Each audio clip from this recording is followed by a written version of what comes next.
we hit up IKEA and bought some countertops, and then faced the ultimate challenge, fitting them into our tiny EV. After a few hilarious attempts, we finally made it work.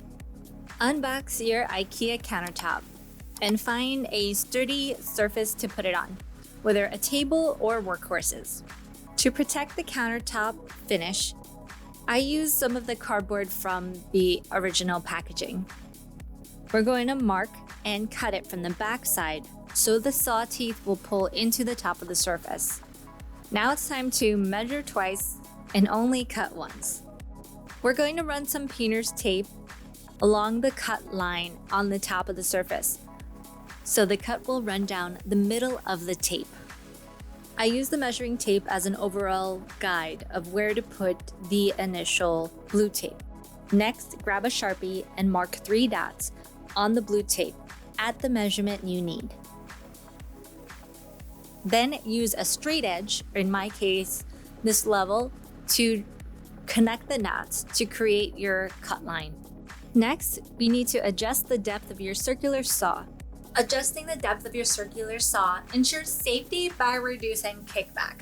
It produces cleaner cuts and extends the life of your blade by reducing any unnecessary wear. This makes your cutting process smoother and more efficient. Go ahead and unplug your circular saw before making any adjustments. Locate the depth adjustment lever or knob on your circular saw. Loosen it and adjust the base plate so the saw blade extends about 1/4 inch below the countertop's thickness. Tighten the depth adjustment lever or knob to secure the base plate in the desired direction. Clamping your wood down before cutting keeps everything steady, prevents wobbles, and helps you achieve a precise, safe cut.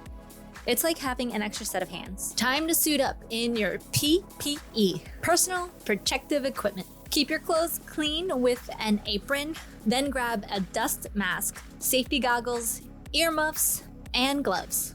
Get your circular saw running just before you approach the countertop.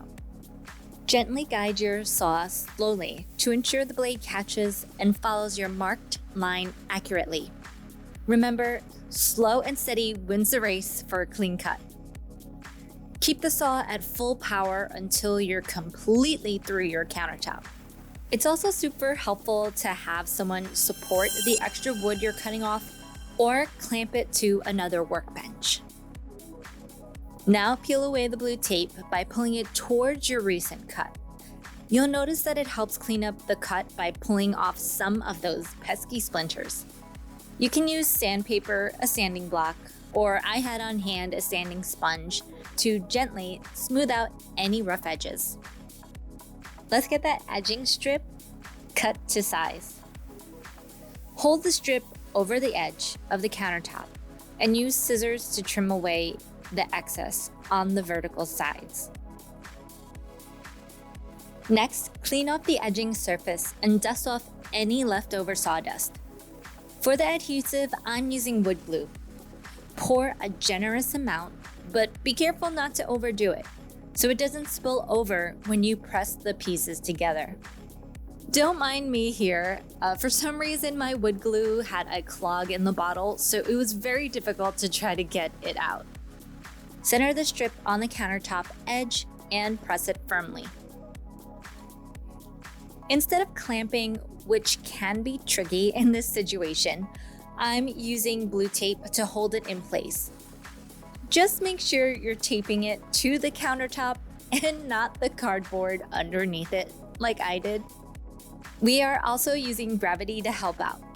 By placing the countertop vertically between our recycling and trash bin, the weight presses the countertop evenly into the edging. Follow the wood glue's instructions and let it set for about 30 minutes or a bit longer if needed. It was probably left a little longer than that because we had to work on the second countertop.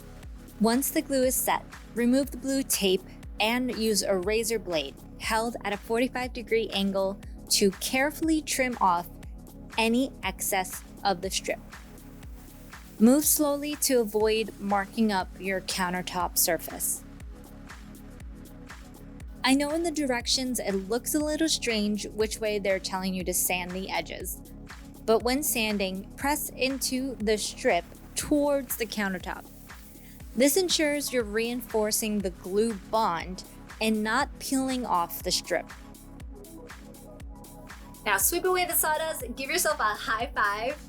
You've just mastered the art of cutting an IKEA countertop like a pro. I honestly don't know how we managed to work in here. And believe it or not, I actually tidied up a bit before capturing this. With our fingers crossed, we laid down the countertops, and guess what? It fit perfectly. If you'd like to make a standing desk like this, I can show you how to modify your Alex unit in the tutorial right up here. I'm beyond thrilled of how it turned out, and it's definitely keeping us inspired to tackle our to-do lists.